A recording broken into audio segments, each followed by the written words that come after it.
بسم الله الرحمن الرحيم الحمد لله رب العالمين والصلاة والسلام على رسوله الكريم محمد بن عبد الله الأمين وعلى آله وأصحابه أجمعين ومن تبعهم بإحسان إلى يوم الدين أما بعد فقد قال الله تبارك وتعالى في القرآن المجيد والفرقان الحميد فأعوذ بالله من الشيطان الرجيم بسم الله الرحمن الرحيم وإنك لعلى خلق عظيم صدق الله العظيم وقال النبي صلى الله عليه وسلم إنما بعثت لأتمم مكارم الأخلاق أو كما قال عليه الصلاة والسلام. میں نے خطبے میں جو آیت مبارکہ پڑھی ہے اس پر گفتگو کرنے سے پہلے حال ہی میں نے ایک بزرگ کا ملفوظ پڑھا، مناسب لگا، آپ حضرات کی خدمت میں پہلے اس کو پیش کرتا ہوں، اس کی کچھ مختصر وضاحت کرتا ہوں.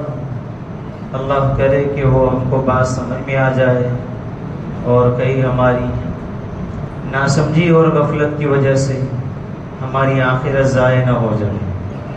اس کو بیان کرنے کا مقصد صرف ایک ہی ہے، اس کے علاوہ کوئی نہیں، وہ یہ کہ کہیں ہماری آخرت خراب نہ ہو جائے. ملفوظ عمدہ ہے، بزرگ اس دور حاضر کے مہاراشٹر کے علاوہ کسی اور اسٹیٹ سے ان کا تعلق ہے، اچھا ان کا ملفوظ ہے، وہ سناتا ہوں، اس پر کچھ وضاحت گفتگو کرتا ہوں. وقت بچ گیا تو پھر انشاءاللہ جو آیت میں نے تلاوت کی ہے اس پر اگلا کلام کروں. بزرگ کا مقولہ ملفوظ میں نے پڑھا، بڑا اچھا لگا کہ مجھ میں عیب دیکھو تو مجھے سے کہو، کسی اور سے نہیں، اس لیے کہ اس عیب کی اصلاح مجھے ہی کرنی ہے، کسی اور کی نہیں. مجھ سے کہوں گے تو نصیحت کہلائیں گی، آپ کو ثواب ملے گا، کسی اور سے کہوں گے تو غیبت کہلائیں گی، آپ کو اس پر گناہ ہوگا. پھر دہراتا ہوں، مجھ میں اگر عیب دیکھو تو مجھے سے کہو، کسی اور سے نہیں، اس لیے کہ اس عیب کی اصلاح مجھے ہی کرنی ہے، کسی اور کو نہیں. اگر مجھ سے کہو گے تو نصیحت کہلائے گی، آپ کو ثواب ملے گا، کسی اور سے کہو گے تو غیبت کہلائے گی، آپ کو اس پر گناہ ہوگا. یہ مسلمانوں میں خرابیاں کہ ہم جس میں عیب دیکھتے ہیں، جس میں کمی کوتاہی دیکھتے ہیں، یا جس سے غلطی ہوتے ہوئے ہمارے خیال کے مطابق ہم محسوس کرتے ہیں، تو پھر یہ مسلمانوں کی ذمہ داری ہے کہ جو غلطی کر رہا ہے، جس میں عیب ہے، جس میں کمی محسوس کی جا رہی ہے، اس کو اطلاع دی جائے، اس کے اصلاح کی، اس کو درست کرنے کی فکر کی جائے. اس لیے کہ غلطی جس میں ہے اس غلطی کو سدھارنا، اس میں بدلاؤ لانا، اس کو تبدیل کرنا، اگر واقعتاً غلطی ہے تو اس کو چھوڑنے کی فکر کرنا، یہ اس کی ذمہ داری ہے. تو یہ ہم مسلمانوں کی ذمہ داری ہے کہ جس میں عیب دیکھے اور واقعتاً عیب ہو، اور ایک جس کو ہم عیب سمجھتے ہیں حالانکہ وہ عیب نہیں بھی ہوتا ہے، ایسا بھی ہو سکتا ہے، لیکن ہم جس میں عیب دیکھے، جس میں کمی دیکھے، تو پھر یہ مسلمانوں کی ذمہ داری ہے کہ اس پر چرچا کرنے کی بجائے، اس کو موضوع بحث بنانے کی بجائے اور اس پر ایک ہنگامہ ہو، ایسی صورت بنانے کی بجائے یہ ایمان والوں کی ذمہ داری ہے کہ جا کر اسی سے کہے کہ تیرا فلاں عمل شریعت کے خلاف ہے، یا تیری فلاں گفتگی شریعت سے ہٹ کر ہے، یا تیرا فلاں انداز شریعت کے مناسب نہیں ہے. طبیعت اور ذات کی بات نہیں کرتا ہوں، شریعت کی بات کرتا ہوں. ضروری نہیں کہ آپ کے ذات کے اور طبیعت کے موافق بھی ہو. شریعت کے مخالف ہو گفتگو، شریعت کے مخالف ہو باتیں، تو یہ ایمان والوں کی ذمہ داری ہے کہ جا کر اسی سے کہے کہ محترم آپ کی یہ گفتگو درست نہیں ہے، اس کی اصلاح کی، اس کو درست کرنے کی آپ فکر کریے، اس لیے کہ جس میں عیب ہے اسی کو درست کرنا ہے. چرچا کر کے اور ایک ماحول بنا کر وہ عیب کی اصلاح کیسے ہونے والی ہے؟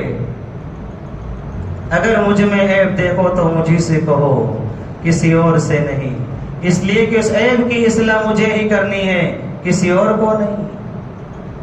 مجھے سے کہوں گے تو نصیحت کہلائیں گی، آپ کو اس پر ثواب ملے گا۔ آپ نے اس کے اصلاح کی فکر کی، آپ نے اس کی رہبری رہنمائی کی، اس سے ہونے والی غلطی کی طرف نشاندہی کی اور اس نے اس کو درست کیا، یقیناً آپ کو ثواب ملے گا۔ اور اگر آپ نے اس کو چرچا بنا لیا اور جو صاحب معاملہ تھا اس سے تذکرہ ہی نہیں کیا تو پھر یقیناً یہ غیبت کہلائے گی۔ اور غیبت مسجد میں بیٹھ کر میں مسلمانوں سے پوچھتا ہوں کہ اگر کوئی تمہاری اس مسجد میں زنا کرے تو پوری بستی مورچہ نکالیں گی۔ حدیث مبارک میں آتا ہے غیبت زنا سے بڑا گناہ ہے۔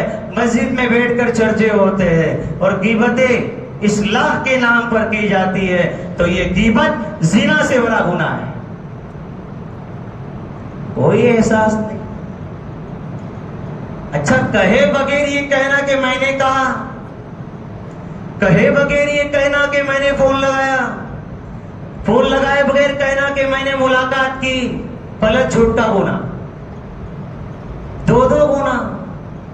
اور مسلمانوں کو کوئی احساس نہیں کہ جھوٹ بولا جا رہا ہے، جھوٹ پھیلایا جا رہا ہے، جھوٹ عام کیا جا رہا ہے، غیبتوں کے ماحول بنائے جا رہے ہیں، اور کوئی ایک ہمدرد ایسا کھڑا ہو کر یہ نہیں کہتا کہ میں نے حقیقت معلوم کرنے کے لیے ملاقات کی ہو یا پھر فون پہ گفتگو کی ہو، کوئی نہیں۔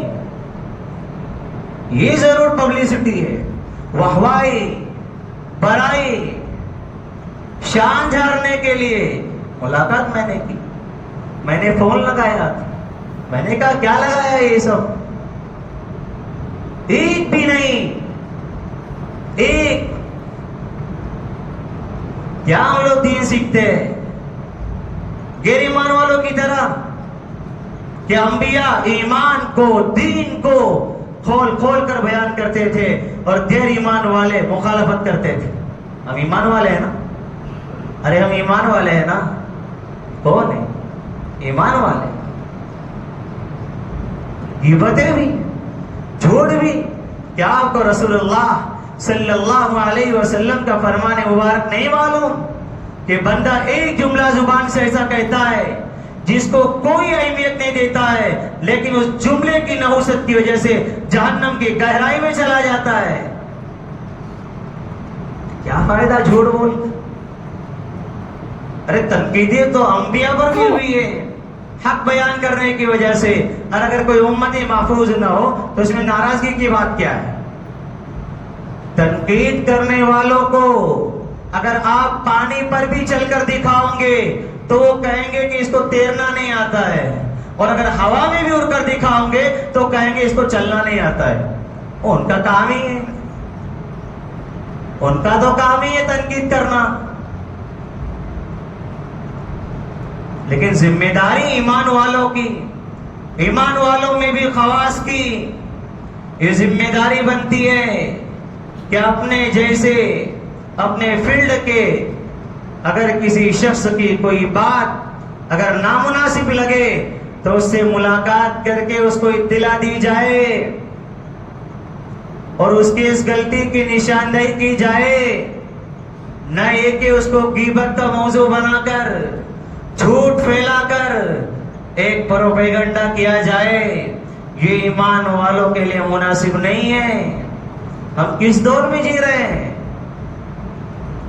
ہم کس خوش فہمی میں ہیں کہ ہم لوگ دیندار ہیں؟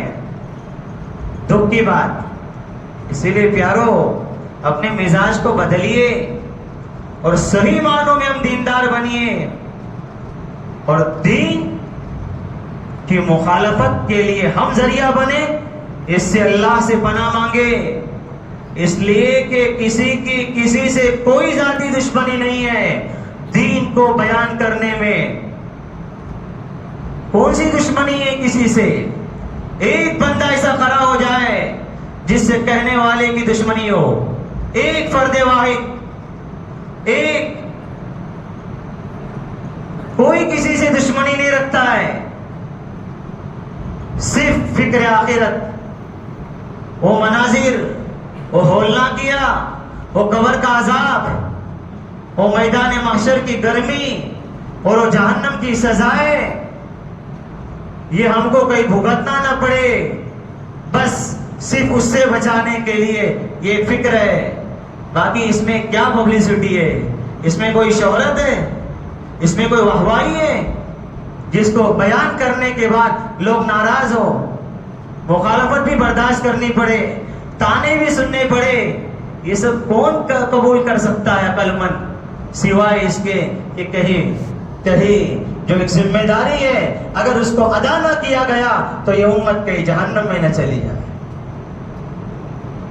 یہ نبی کریم صلی اللہ علیہ وسلم کی صفات میں سے ہے کہ میں لوگوں کی کمر پکڑ کر جہنم سے ہٹا رہا ہوں، اور لوگ ہیں کہ میرے ہاتھ سے چھوٹ کر جہنم کی طرف جا رہے ہیں۔ انبیاء کے علماء وارث ہے، وراثت میں انبیاء جو چیز چھوڑ کے گئے وہ علماء کے اندر پائی جاتی ہے، اس لیے کہ اس کے وارث ہے۔ موروث جو چھوڑ کر جاتا ہے وراثت میں اس کا حصہ آنا ہے۔ دکھ کی بات، کیسے ایمان والے، ایک بھی بندہ ایسا نہیں جو کہے، کیا کہے؟ بہرحال بس دین ہی قرآن حدیث کی روشنی میں بیان کیا جا سکتا ہے۔ امت جس گناہ میں مبتلا ہو رہی ہے اس گناہ کی طرف امت کی نشاندہی ہی کرائی جا سکتی ہے، اور جس عمل کی وجہ سے یہ امت جہنم کی طرف جا رہی ہے، امت کی اس میں رہبری کر کے امت کو جہنم سے فکر ہی تو کی جا سکتی ہے۔ اس کے علاوہ امت کے علماء اور کیا کر سکتے ہیں؟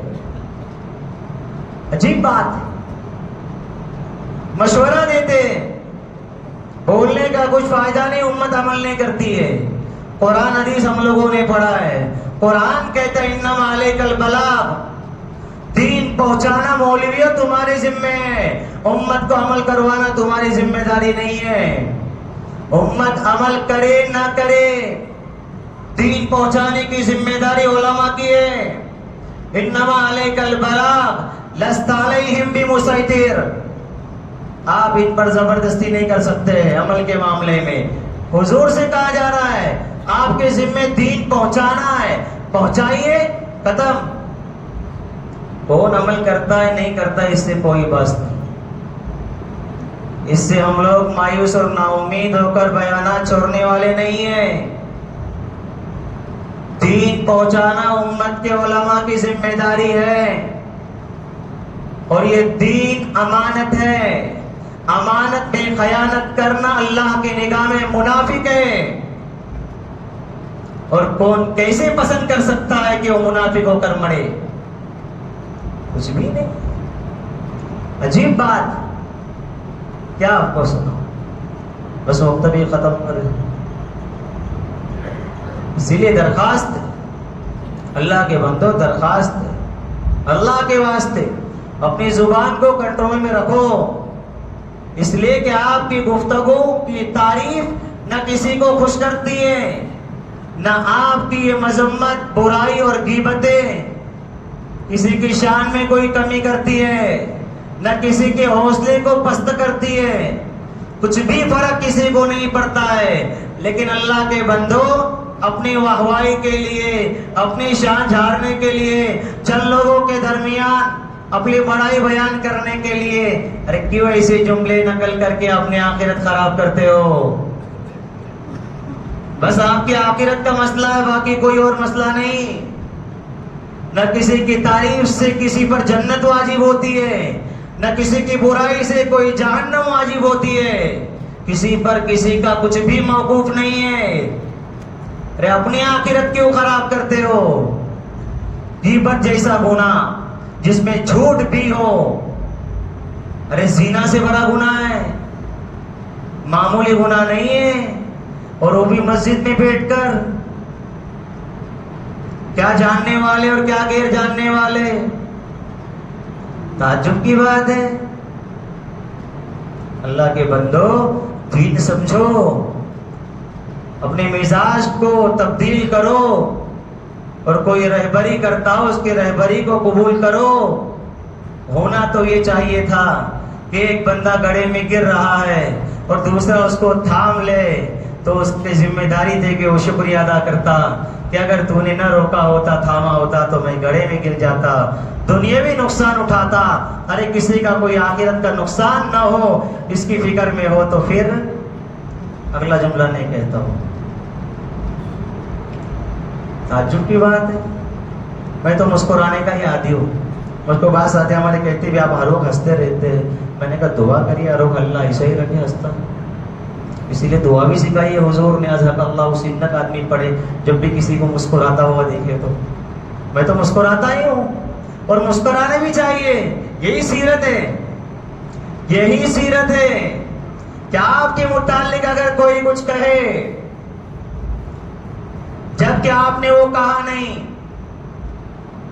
آپ کے متعلق کوئی کام کرنے کی کہے جبکہ آپ نے وہ کام کیا نہیں، اور آپ تک وہ بات پہنچائی جائے تو آپ مسکرائیں اور مسکرانے کے ساتھ یہ جملہ کہیں، اے اللہ آپ بڑے کریم ہیں، رحیم ہیں، یہ آپ ہی کے بندے ہیں، ان کو میں نے دل سے معاف کر دیا ہے، آپ بھی معاف کر دیجئے، کہیں میرے معاف نہ کرنے کی وجہ سے ان کی آخرت خراب نہ ہو جائے۔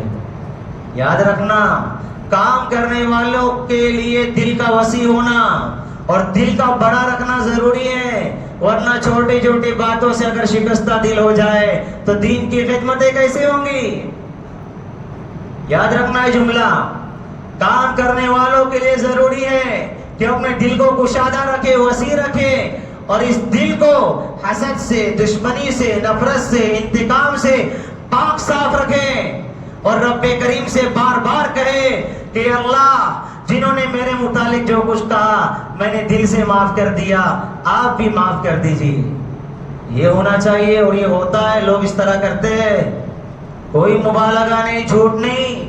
باوجود اللہ کے گھر میں ہوں، کچھ بندے ایسے بھی ہیں جو بار بار یہ جملہ دہراتے ہیں کہ رب کریم دل سے ان سب کو معاف کر دیا، آپ بھی معاف کر دیجئے، کہیں میری وجہ سے ان کی آخرت خراب نہ ہو جائے۔ کیسے حضور کو منہ دکھائیں گے؟ کیسے دکھائیں گے حضور کو منہ؟ اگر میدان محشر میں اعلان ہوگا، جہاں حضور کھڑے ہوں گے اور کہا جائے گا کہ اس شخص کی نیکیاں اس شخص کو دے دو، اس لیے کہ اس نے اس کی برائی کی تھی اور اس کو جہنم میں پھینک دو، حضور اس سے کہیں یہ کہہ دے، کیسا تو مفتی تھا، کیسا تو لوگوں میں بزرگ بنا ہوا تھا، کیسا تو دیندار لگتا تھا، میں نے تو فتح مکہ کے موقع پر سب کو ایک اعلان میں معاف کر دیا تھا، تو اتنا تنگ دل تھا کہ ایک کو معاف نہیں کر سکا۔ کیسے حضور کو منہ دکھائیں گے؟ کیسے حضور کو منہ دکھائیں گے؟ یہ کیا بات ہے کہ زندگی بھر معاف نہیں کروں گا؟ اچھا، کیسے امید رکھتے ہو کہ اللہ معاف کر دیجئے مجھ کو؟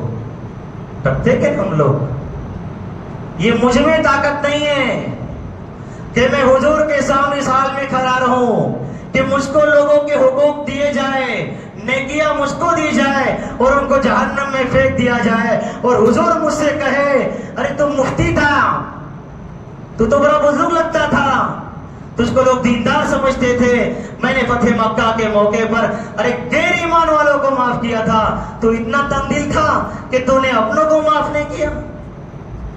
کیسے منہ دکھاؤں گا؟ کیسے حضور کے سامنے میں کھڑا رہوں گا؟ سمجھو پیارو، دین سمجھو، آپ میری کوئی روزی روٹی بھی بند نہیں کر سکتے اور نہ وقت سے پہلے موت دے سکتے۔ بھول جائیے جملے اپنے، میں نے تو بھلا دی ہوں۔ کیا تماشا لگایا ہے، کیا عوام، کیا خواص، تعجب ہوتا ہے، سوائے تعجب کے اور کیا اظہار کر سکتے۔ گفتگو کرنی تھی، عنوان بھی بتلا دیا ہوں تاکہ یہ بھی نہ رہے کہ اپنے خواص پہ بولتا ہے، کس پہ بیان کرنے والا ہے، عوام میں ہی بول دیا ہوں۔ آئندہ انشاءاللہ اس آیت کی تفسیر بیان کروں گا تاکہ وہ بھی مسئلہ نہ رہے کہ پہلے سے بولتا ہے، بس سب کو بول دیا ہوں۔ انشاءاللہ آئندہ گفتگو جو آیت پڑھی ہے، چونکہ گفتگو اخلاق پر کر چکا ہوں، اخلاق کی تعریف بیان کر چکا ہوں، آئندہ انشاءاللہ اخلاق کے فضائل، وقت بچا تو حضور کے اخلاق کیسے تھے اس پر کچھ واقعات انشاءاللہ بیان کروں گا، ٹھیک ہے؟ اب اس پر بھی گفتگو ہوگی شاید، کہ یہ کیا کہنے کی ضرورت تھی، میں نے آپ کو کہا نا. ہوا میں بھی اڑ کے دکھائیں گے تو بولے کہ چلنا نہیں آتا ہے، پانی پر چلو گے تو بولے تیرنا نہیں آتا ہے. وہ تو ہونا ہی ہے. اور یہ انبیاء کے ساتھ ہوا ہے، دبلے پتلے مفتی کے ساتھ ہو تو کیا ہے اس کی بات. اللہ مجھ کو آپ کو عمل کرنے کی توفیق عطا فرمائے. سبحان اللہ.